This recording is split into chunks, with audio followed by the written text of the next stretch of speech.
बिस्मिल्लाहिर्रहमानिर्रहीम। अस्सलाम वालेकुम नाज़रीन, मैं रिजवान गिलज़ई और मेरे साथ असद चोई साहब मौजूद हैं। कराची बहुत ही अनयूजुअल, बहुत गैर मामूली रिस्पांस चोई साहब। और कल रात जो हुआ, आप देर तक उसको कवर भी करते रहे। एक तो इसका सवाल का जवाब ढूंढेंगे कि कल रात जो हुआ उसकी क्या वजह थी और अब तक की क्या सूरत हाल है। पीपल्स पार्टी इसको ऑन नहीं कर पा रही है अभी भी, लेकिन इस वक्त तक की जो वहाँ मनाजिर हैं, रुकावटें, शेलिंग, गिरफ्तारियाँ, कंटेनर्स, उसके बावजूद बाग जनाह पे लोग पहुंच गए। बाग जनाह जाते हुए जहाँ जहाँ सुहेल अफरीदी जा रहे हैं वहाँ पे हज़ारों लोग उनके इस्तकबाल कर रहे हैं। पेशावर में तो ये मंज़र समझ में आता है, कराची, और मुझे इसलिए मैं ये वीडियो हम कर रहे हैं कि आप बहुत अरसे से ये कह रहे थे कि पीटीआई का असल गढ़ जो है वो कराची है, वो आज साबित हुआ है। तो इस पर आप ही ज़रा बता दें कि ये कैसे हुआ है। बहुत शुक्रिया रिजवान भाई। देखें, एक वो बात पीटीआई के कैंप से अक्सर होती है, खौफ के बुत तोड़ने वाली बात। तो कराची की जो अवाम है ना, उसने आज हकीकतन जो खौफ के बुत थे वो तोड़ दिए हैं। ज़ाहिर है, जब आप पूरे मुल्क के अंदर आप देखें कि लोग बाहर निकलें, पुलिस, पर्चे, लाठीचार्ज, शेलिंग, आंसू गैस, मुख्तलिफ़ किस्म की जब इस तरह की चीज़ें फेस लोगों को करनी पड़े और उसके बावजूद लोग बाहर निकल आएँ, तो ये ज़ाहिर है हुकूमत के लिए एक बड़ी परेशान कुन खबर है। कराची जो है ना, इसको समझने के लिए देखें, पश्तून आबादी का दुनिया के अंदर सबसे बड़ा शहर जो है वो कराची है। वो पेशावर नहीं है, वो अफ़गानिस्तान का कोई शहर नहीं है। कराची दुनिया का पश्तून आबादी के हिसाब से सबसे बड़ा शहर है। लेकिन आज जो विजुअल्स, जो एक नई चीज़ जो मेरे लिए थी वो ये थी कि जो विजुअल्स हमने देखे हैं और जिन साफ़ी दोस्तों से बात हुई है, तो कराची में सिर्फ पश्तून ही नहीं बल्कि उर्दू स्पीकिंग ही नहीं, बल्कि जो सिंध के लोग हैं, जो सिंधी हैं, जो वहाँ के रहने वाले थे, वो भी बड़ी तादाद में निकले हुए हैं। और ये बात मैं ज़ाहिर है हम निजी महफिल में तो महफिलों में बड़ी बहुत दफ़ा ये की है। हमने जब इलेक्शन कवर कर रहे थे 2024 का, उससे पहले जब कराची विजिट किया था, तो सखर के अंदर मैं अक्सर कोट करता हूँ कि हमने गालबन 104 लोगों को इंटरव्यू किया था। तो उसमें से 57 के करीब जो लोग थे उन्होंने कहा कि हम पीटीआई को वोट करेंगे सखर में। फिर हम इसी तरह चलते हुए आगे मुख्तलिफ इलाकों से होते हुए बदीन गए, तो वहाँ पे भी हमें लगा कि ये तो पीटीआई का गढ़ बना हुआ है। हैदराबाद के बारे में, मतलब मुझे कराची और हैदराबाद में ना वो 19-20 का फ़र्क था। मुझे लगता था कि हैदराबाद के अंदर पीटीआई का वोट बैंक कराची से भी ज़्यादा है। फिर हम जब कराची गए तो कराची के पूरा घूमने के बाद फिर हमारा ये तजिया था और हमने अक्सर इसके ऊपर बात की कि एक आध सीट के अलावा मैं कहता था कि पूरी सीटें जो हैं वो पाकिस्तान तहरीक इंसाफ जीत जाएगी। और फिर जब इलेक्शन हुआ, जो फार्म 45 सामने आए, जिनको ज़ाहिर है बाद में नहीं तस्लीम किया गया, वो ये बताते हैं कि वाकई उसी तरह से हुआ। पीटीआई जो है उसने क्लीन स्वीप किया कराची में। देखें, सुहेल अफरीदी गए, बहुत शानदार एक इवेंट। पीपल्स पार्टी ने जैसे उनको वेलकम किया, पीपल्स पार्टी की लोगों ने तारीफ़ें की।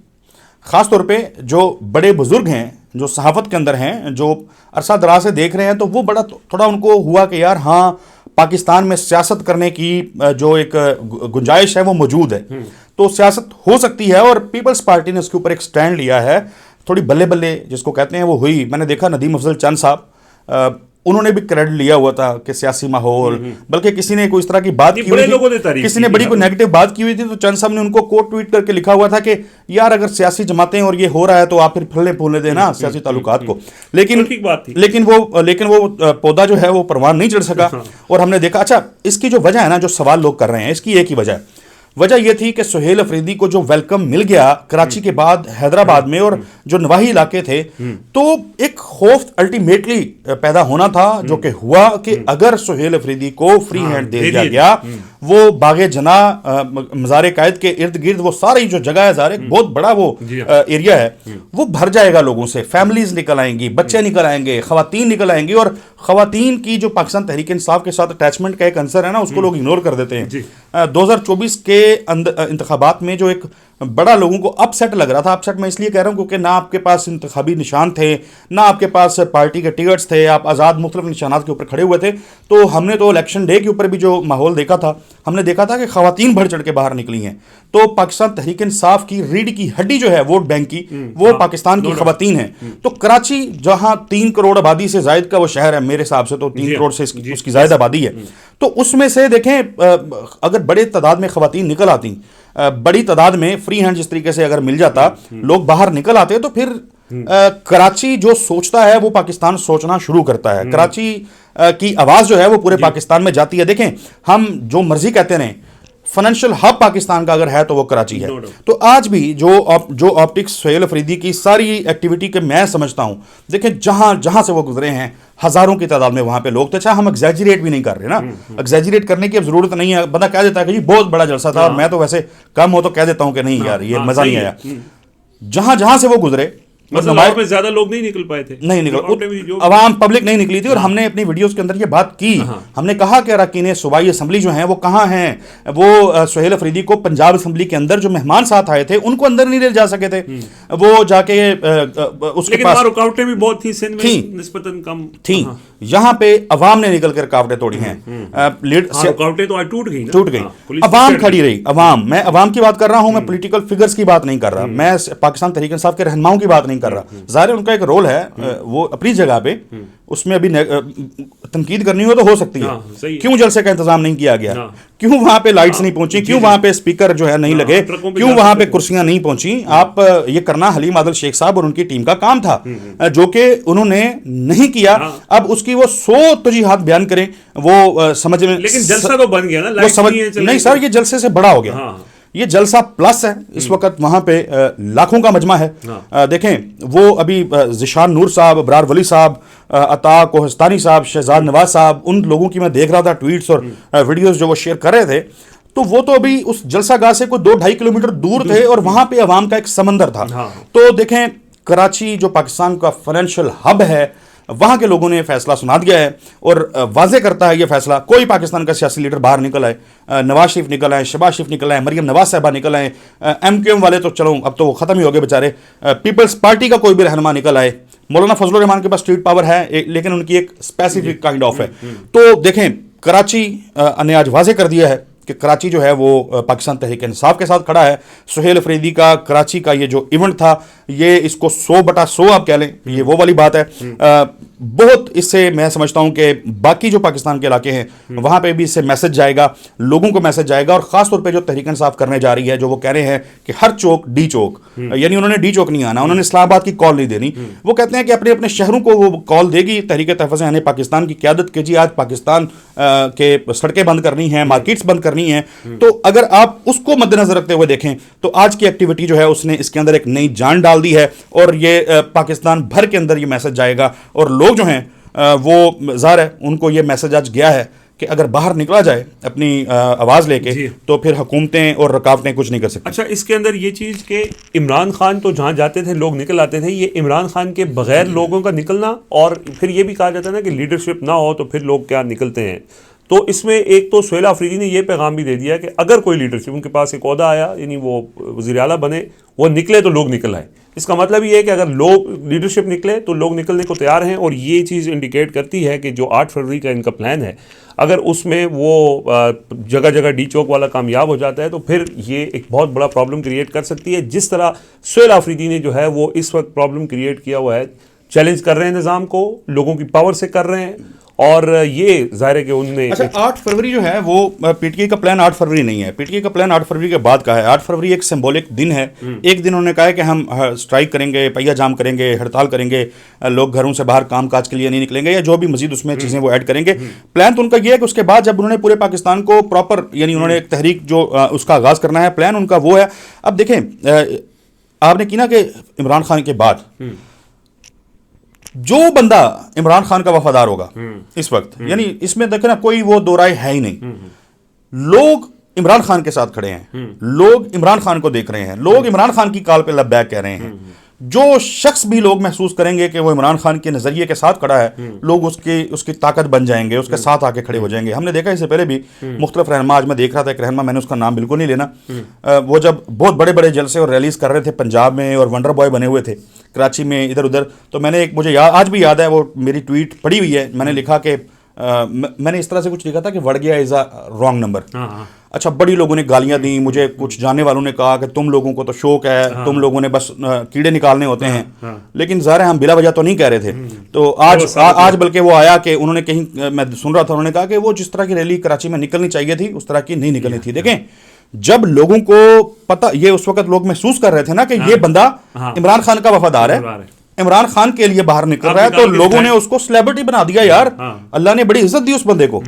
और अब ज़ाहिर है जिस जो उनकी अब की पोजीशन है उसके ऊपर जो लोगों की राय है, अवाम की राय है, वो मुझे रिपीट करने की जरूरत नहीं है, लोगों के सामने है।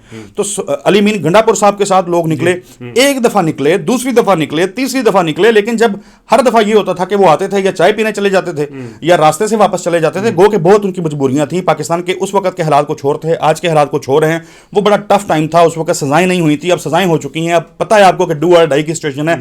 तब ये सिचुएशन नहीं थी, तब मुज़ाकरात की बात भी हो रही थी, ऑप्शन भी था, कंफ्यूजन भी थी। अली अमीन गंडापुर अपने तई जो कर सकते थे ज़ाहिर है वो कर रहे थे। बिला वजह बिला जवाज उनके ऊपर तनकीद करना मेरा मकसद नहीं है।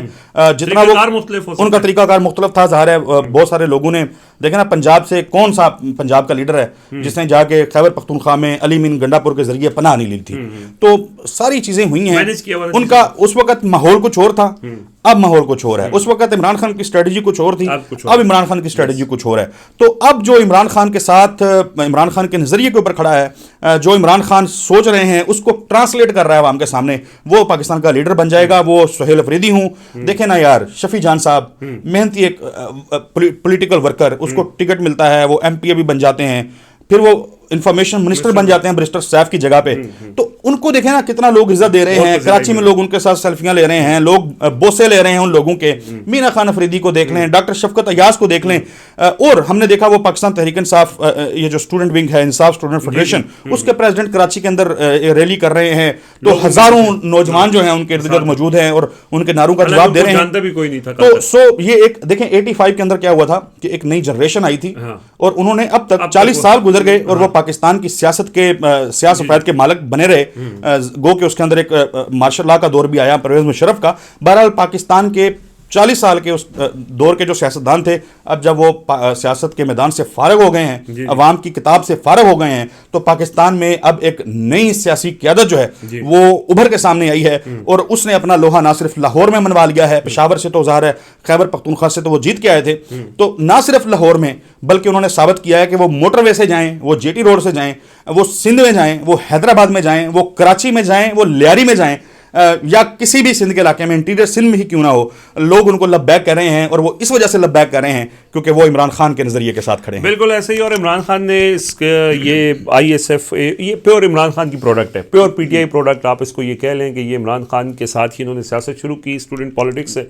और इन ISF के लड़कों ने वैसे कमाल कर दिया है, इसमें कोई शक नहीं है। इसलिए ये बात हम कर रहे हैं कि इन्होंने वाकई मेहनत। अब कल रात सुहेल अफरीदी जो है वो पैदल सड़क कहाँ से होके जा रहे थे। ये एक नौजवान ही कर सकता है ना, कोई बुजुर्ग होता तो वो कहता अच्छा चलो यार कहीं साइड पे रुक जाओ, कर जाओ, लेकिन वो रुकावटें तोड़ना। मैं एक बात और ऐड इसमें करूं, पंजाब में मरियम नवाज साहबा की हुकूमत है, नून लीग की हुकूमत है।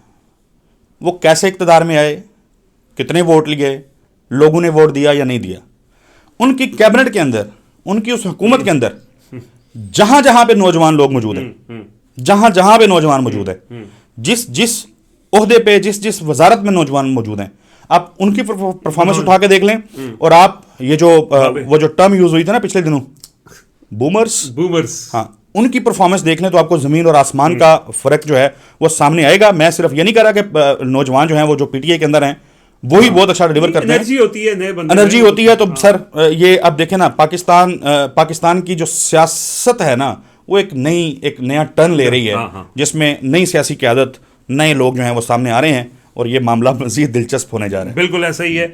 और ये इमरान खान ने एक नई सियासत, एक नया सियासी पूरा वो जो क्या कहते हैं जनरेशन है वो भी दे दी है। ये इमरान खान की दी हुई चीज़ें ही हैं। और बात ये है कि इन सब की तारीफ़ करने का मकसद ये नहीं है कि ये तारीफ़ के मुस्तहिक सिर्फ इस वजह से हैं कि इन्होंने साबित किया है, और अगर कहीं ये गलत होंगे तो फिर इनके ऊपर तनकीद भी होगी, जिससे इनसे पहले आने वालों पे हुई है। लेकिन अल्लामा इकबाल का जैसे शेर था कि खिरत को ग़ुलामी से आज़ाद कर, जवानों को पीरों को उस्ताद कर, तो उसी पे इमरान खान ने जो है वो जवान तैयार किए हैं। और वो पीरों के उस्ताद अभी तक तो साबित हो रहे हैं। देखते हैं कि फ्यूचर में वो क्या बिहेव करते हैं। शोएब साहब बहुत शुक्रिया, बड़ी दिलचस्प आपकी गुफ्तगू थी। हमें इजाज़त दीजिए, अपना फीडबैक ज़रूर दीजिएगा। अल्लाह हाफ़िज़।